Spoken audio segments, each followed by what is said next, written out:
શ્રીમદ ભાગવતમાં ભગવાન શ્રી કૃષ્ણ ચોરી કરે છે એની બાળ લીલામાં આ ચોરીને ભગવાન વેદવ્યાસ ચૌર્ય યોગ કહે છે.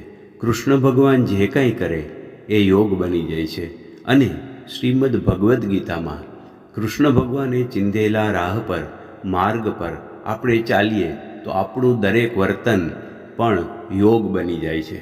આ વિચાર પર આધારિત એક ગઝલ.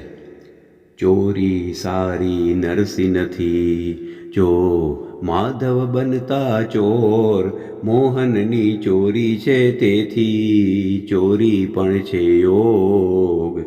વિષાદ કરવો નહીં છતાં જો કરવો તો પ્રભુ પાસ. કેશવ પાસે કર્યો હોય તો વિષાદ પણ છે યોગ. કર્તવ્ય કર્મમાં નિષ્ઠા રાખી કર્મ કૃષ્ણને આપ. શ્યામ સમર્પિત કર્મ થાય તો કર્મ બને છે યોગ. જ્ઞાન બધા કર્મોને બાળે, સૌથી ઉત્તમ જ્ઞાન. આવું જ્ઞાન ઉગે ભીતર તો જ્ઞાન બને છે યોગ. તુલસી દલ ફલ ફૂલ સમર્પી માધવને હંમેશ. ભક્તિભાવથી આરાધે તો ભક્તિ બને છે યોગ.